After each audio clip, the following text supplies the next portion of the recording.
Hello, Hi, how are you? I'm good, thank you. How are you?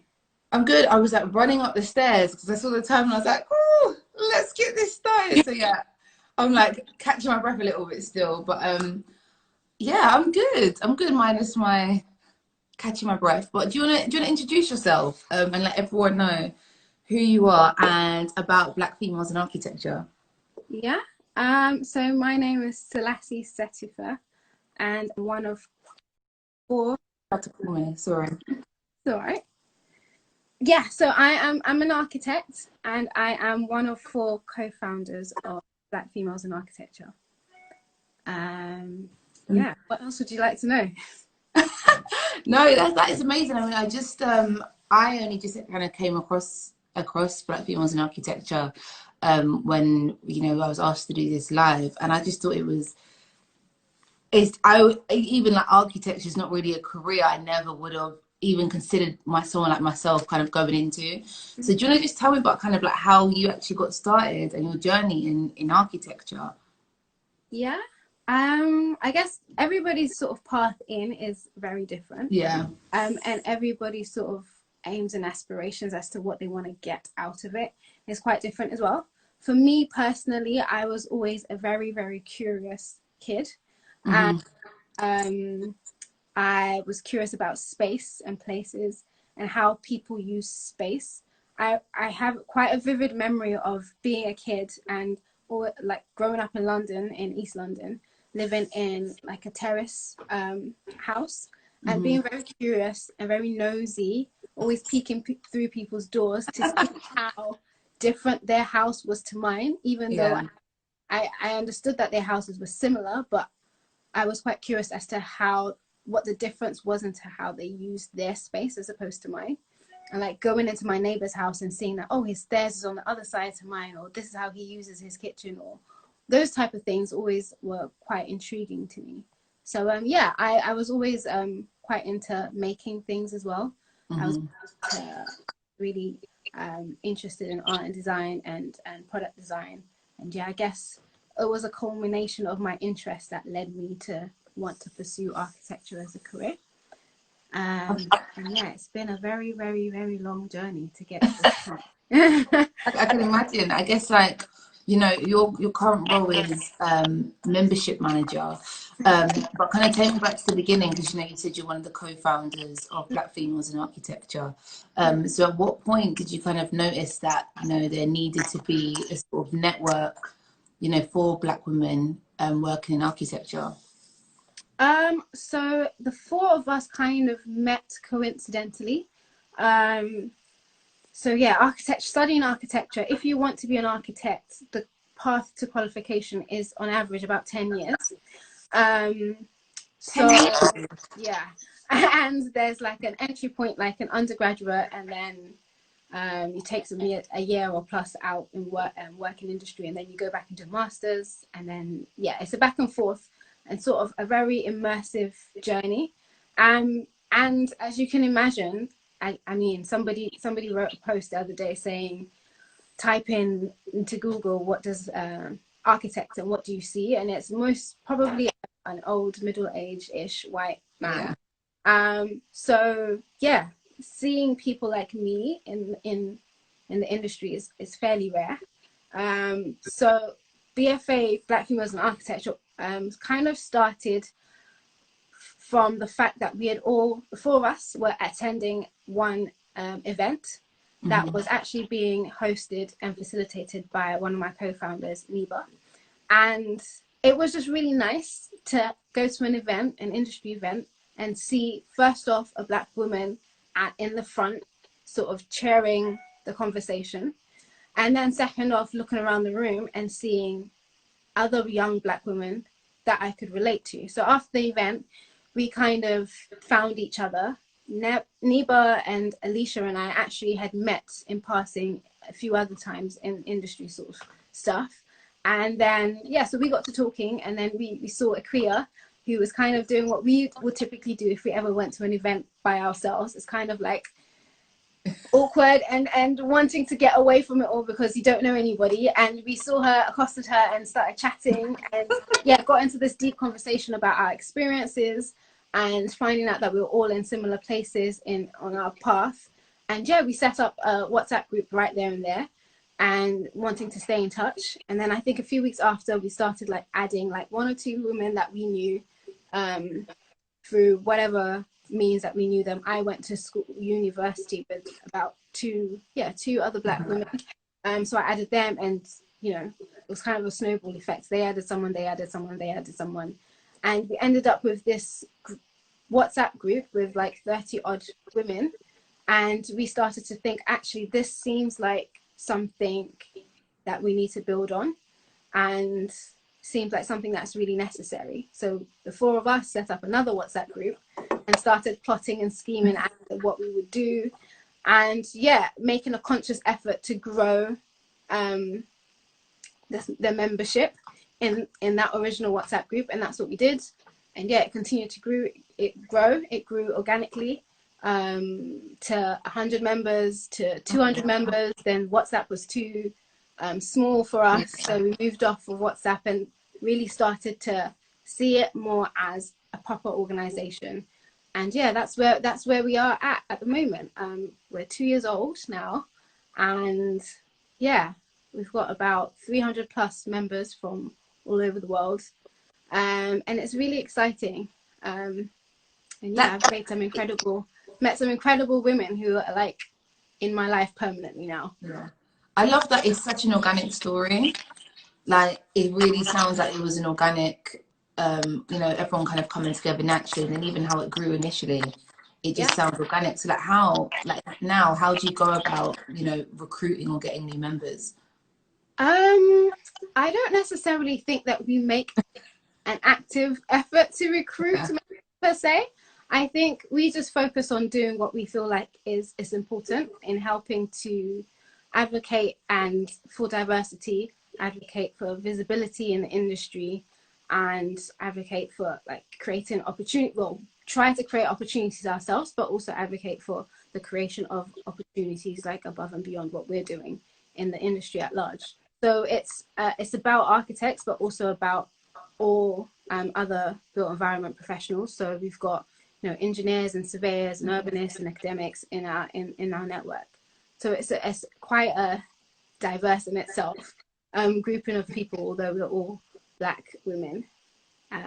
Yeah, I think groups like that is just so important, because it's a support system. I think in like my sort of industry in the media, I'm in quite a few groups like that, and I think it's just so nice when you can see other people who look like you said, and have maybe shared experiences, and you can kind of go to them, you know, about different things. But I guess, like, you know, we're kind of we are still in a global pandemic, and I guess that how has it kind of affected, you know, you and your industry in particular? More broadly, I think it's challenging. I think a lot of people are starting to, I mean, we've been having these conversations, and I've been involved in doing other things within the industry before BFA started, and sort of that advocating for diversity and inclusion and equality. Well, now I'm sort of trying to leave the word equality behind and move on to equity and justice, because I feel like equality is, we're not starting from an equal footing. So equality does not get us to where we need to be. Anyway, yeah. So I feel like with the industry, it's particularly, let's take London for an example. London in the UK is the most diverse city that we have. And ultimately, if you want to speak about BAME or Black representation in industry, it should, in my view, and in most other people's view, be reflective of the population in a proportionate way. But as it stands, the profession is like 95% white, and it's supposed to be serving, if we speak about London, about 40% plus like non-white. And that doesn't make sense, because then what does that mean for the type of housing that we're building for the population? Do you have, you as a person who is at the helm of bringing forward housing, do you have the understanding and lived experience, compassion, experience, all of that kind of stuff to put into your design and a design approach and all of those things to come out with the type of housing that's really needed for these communities and these people? The answer to that is probably not. And part of the reason for that is because most of these practices aren't diverse. The people bringing forward these buildings aren't from diverse backgrounds. They don't really have an understanding of what's actually needed, and that's inherently problematic. And I think it's becoming more and more part of key conversations, which is encouraging. But the system is kind of not set up to support the idea of helping people from BAME backgrounds or mixed backgrounds or diverse backgrounds to get a foot in. And that's sort of from the top down. So as much work as we're doing from the bottom up, there needs to be this sort of equal effort from the top down. Yeah. So if we look at things like procurement, like how local government or national government procures development, and people that are from Brixton or Peckham would attest a lot to this, and how development works. Ultimately, it's very exclusionary of people from diverse backgrounds, and it's very difficult because the systems are stacked against for people that look like me and you to get a foot in contributing to the way our cities are shaped. And it's very problematic, and yeah, a lot needs to be done to be able to overcome those issues. Do you feel that, like, when you kind of first starting up BFA, that there was like a moment in particular, an experience you had that that you wish that there was a community and a group like BFA you could have kind of gone to say, like, look guys, this has happened, how can I navigate this now? I think for me, as I explained before, the journey to qualify as an architect is very long. So after undergrad, generally people take a year out and work in practice. So you would get a job as typically a part one, it's called architectural assistant. And I came out of uni undergrad in 2012. I guess this was the back end of our last sort of big recession. And I found it extremely difficult to find a job. And I was of the frame of mind that I would take 2 years out instead of the typical one, boost my confidence because my confidence had been shattered in architecture school. That's like a whole conversation for another day. But I couldn't find a job. Like, tried everything, put myself out there, sent God knows how many applications. And I didn't have anyone to sort of guide or direct or to advise me, coming from a sort of background where there are no creatives in my family. There's definitely no architects in my family. I don't have that network. So one thing that we've gotten to understand is that actually, if you are someone like me and someone with a similar sort of background, this thing of a network is exceptionally important, more so than the average,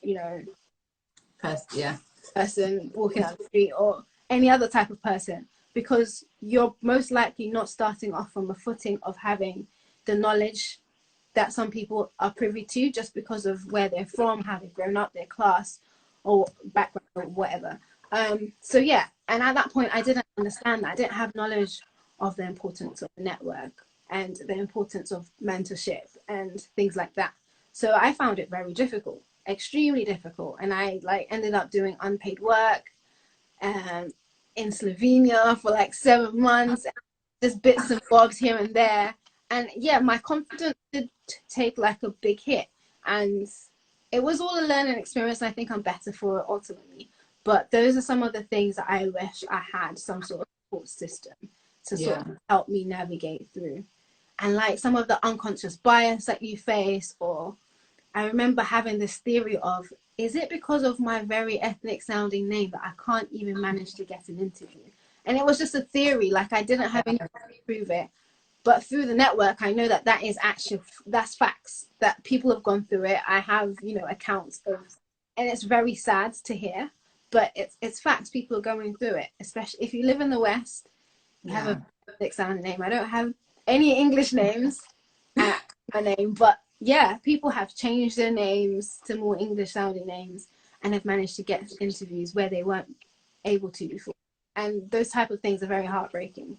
But at least we can all learn from each other and find ways to navigate some of these sort of systems that are stacked up against us.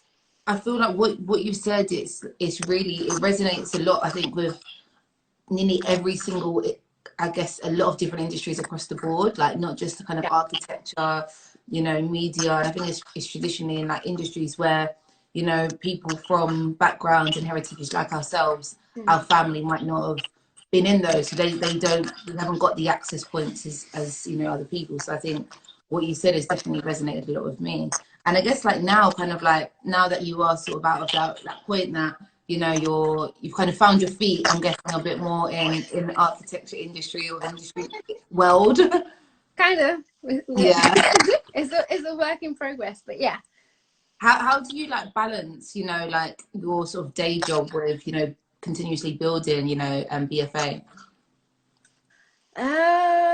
It is tricky. I can't lie. It is a constant juggling act, and yeah, it's tricky. I think with BFA, it's very, very, very helpful to be doing it with 3 other amazing women who are there to support us, and then we also have a committee team as well who help relieve some of the pressure, and have advisors. And yeah, I guess it's just about having the right type of support in place, and then people who are sort of empathetic and understand and are able to plug in the gaps. So if I'm not able to do something, I can easily speak to my fellow co-founders and somebody's going to be able to do it.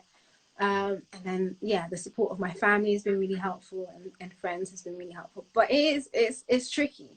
But coming from a position of like feeling like I don't have a job, I'm trying to make things work, I'm like doing this, doing that. I feel like, unfortunately, right now I'm kind of like in the position of, okay, if there's an opportunity, I'm like eager to grasp it, because kind of like having such a period of wanting and like dryness and sort of and then now there's things happening, the ball's rolling. So I guess I'm just trying to grasp all the opportunities I can, but it is like crazy tiring. I think that's what you have to do, is you just have to continuously like grab, like you said, the opportunities. And I guess like, have you got a role model in the architecture world that you kind of like, someone that you've looked up to or someone's work you really admire? I think I have several different ones for different reasons. I would say my co-founders have definitely been big role models. I think we've learned so much from each other, and we hold each other to account. Sometimes hearing things you don't want to hear, but you need to hear. You need that. You need someone. You need that.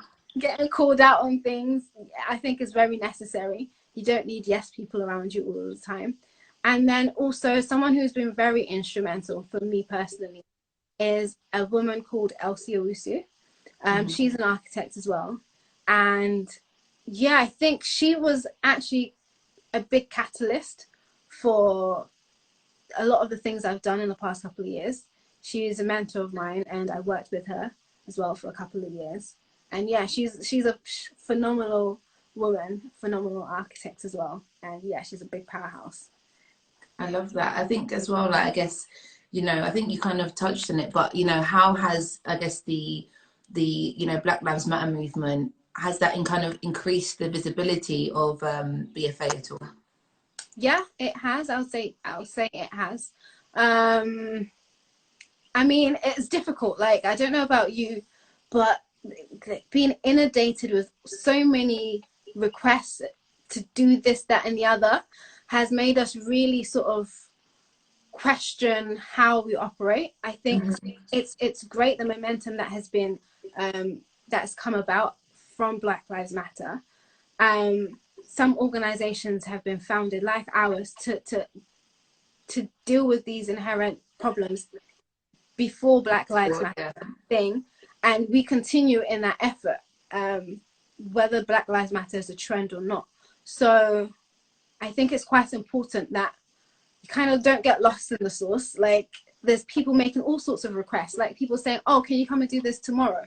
No fee, no consideration that you might actually have other things going on, getting pulled every which way direction. It's not okay. It's like, it's not okay. So yeah, people, I really keep on saying that we really want sort of fellow Black organizations and BAME organizations to really not end up being exploited and sort of end up in this, contributing further to this sort of inequality that exists. If people don't value your time enough that they can just call you today telling you that they want you to do something tomorrow, and not pay you for your time, it's problematic. Yeah. But above and beyond that, I think Black Lives Matter has really sort of, and I think that, but also on top of that, we've got obviously COVID going on, has really kind of created the opportunity to really not be able to run away from this issue. We have to face it and deal with it, because you're not going anywhere, you're at home. Well, up until when they started showing football again, you can't watch football. There's nothing that you're doing. You have to pay attention. You have to, you know, open your eyes and ears and heart to it, because there's too many things that were going on that yeah, you couldn't be ignorant to it anymore. And I think it's been a special season, and it's been a great time for people who have not been engaged or have not been plugged in to finally be plugged in and engaged. And I hope that the energy and the momentum continues. So I'm very pessimistic about it all, but I do hope that there is a big change. I know, same. I can only agree. I do hope that there is, you know, this stuff is actually going to make a change, and it's not, you know, just a moment, and it's going to be, you know, something that's actually long lasting. I wanted to say, if anyone does have any questions, put them in the comments or put them in the question mark box, so we can get any questions answered as well. But I wanted to ask, like, what is your future vision for BFA and, you know, the architecture industry as a whole? Yeah. Like, what do you want to see change in the next 10 years? Well, I'll start a bit further than that. My ultimate aspiration is that we wouldn't need a BFA or any type of other Black or BAME or any other type of organization like that, because we would have dealt with the issue. There will be justice across the piece, and this would be a non-issue. But in the meantime, I'm exactly the same. What you said, I'm like, that is what, there shouldn't have to be a group, you know, set up to combat, you know, inequality or lack of diversity in industries. It shouldn't be like that. So yeah, I definitely agree with you. Yeah.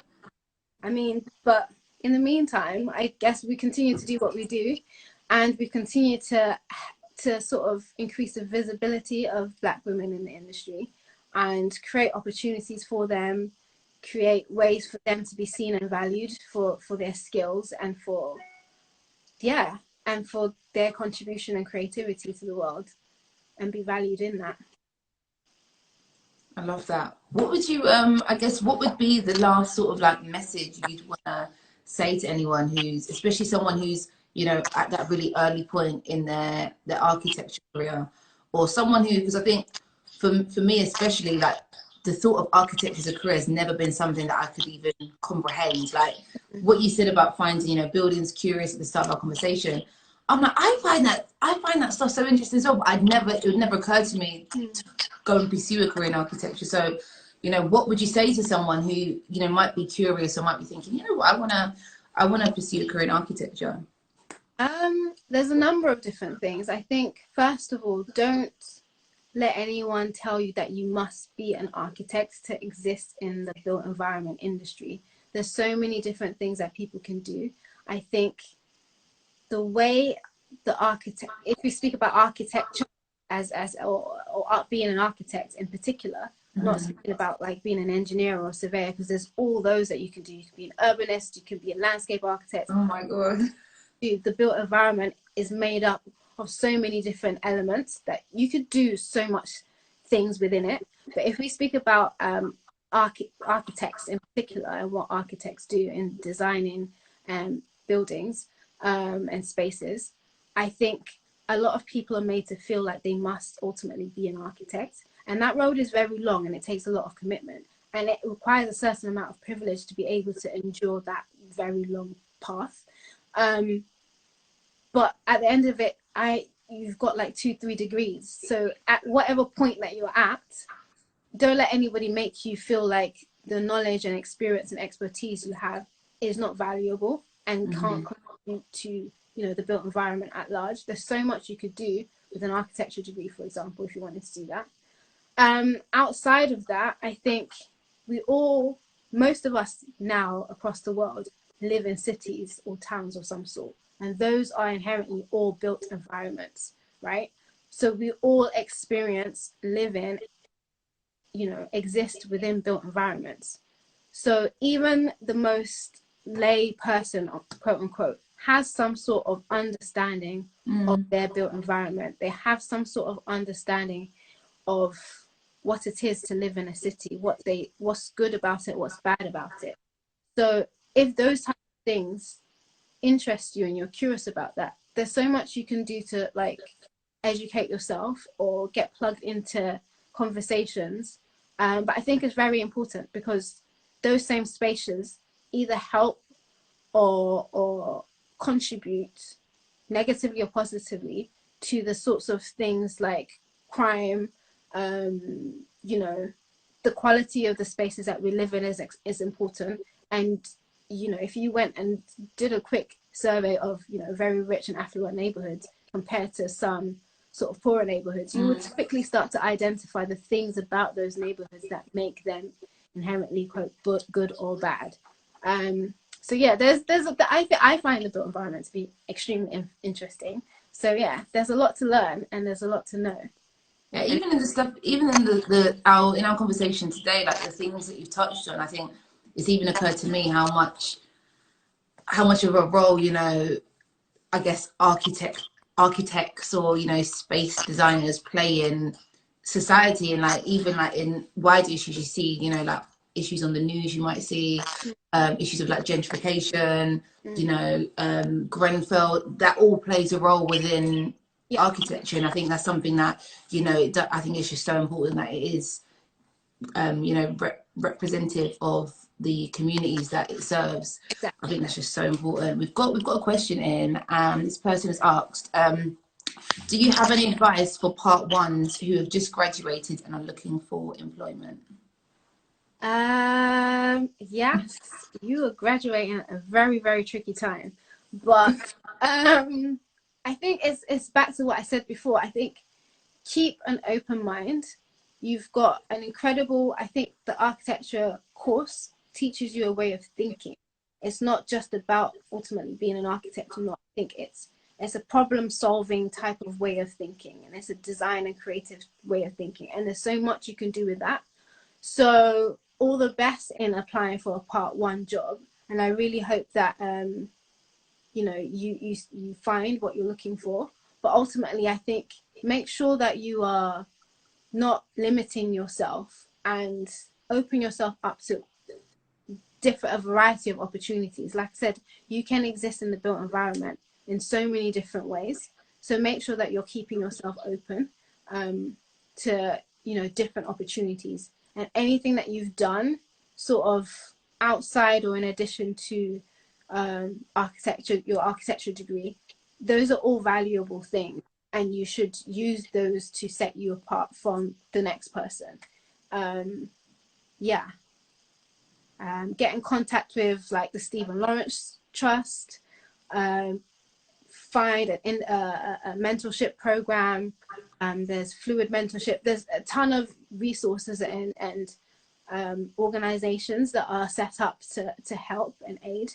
So if you like, you can send us an email to inquire, and I can sort of give you a list of people that will be good for you to contact. But yeah, keep an open mind and don't be disheartened, because a lot of people are facing a tricky time in this. Yeah, I think what you said about, you know, keeping an open mind and your options open, and understand that, you know, you're not alone. And I think it was really nice as well, you said, you know, drop you an email as well. So, you know, before we sort of wrap up, where can everyone, if anyone's not, you know, a member of BFA, how can they become a member? How can they find out a bit more about what you do, and how can, I guess, they be part of the community if they want to be part of it? Yeah, so BFA's membership is exclusively for Black and Black mixed women working or studying in the built environment industry. Having said that, and if you do meet that criteria and you wanted to become a member, you can drop us an email at membership@blackfemarc, so BLACKFEMARC.com. You can, if you're not a Black or Black mixed woman, you know, we love our supporters and we welcome allies. So yeah, you can follow us on all our social media, Twitter, Instagram, LinkedIn, all at BlackFemArc. You can visit our website. We host events exclusively for our members, but also inclusive events for like everybody across the industry and anybody who's interested to attend. So through our website and also through our social media, you'll be able to find out which events we're putting on and if they're exclusive or if they're all inclusive. And yeah, you can drop us an email at hello@blackfemarc.com if you have any inquiries. Or another thing that I think is very important is that we are a resource. We've got, like I said, 300 plus women from across the built environment sector. If you want a house building, a something building, whatever building, or, you know, consultation about space, place, you know, all that kind of stuff, you know, the Black Pound and all that. 100%. We probably hook you up with somebody. If you need an engineer, a landscape architect, an interior designer, there are Black women who are doing all of those things.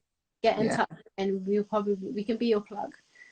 I love that. I think as well, I know you said you were a bit of a pessimist, but I do think, especially in response to that person who had the question about, you know, completing their phase one. I'm not an expert in, you know, your industry, but I think now could actually be quite a good time, you know, especially if you are like a Black or Black mixed person.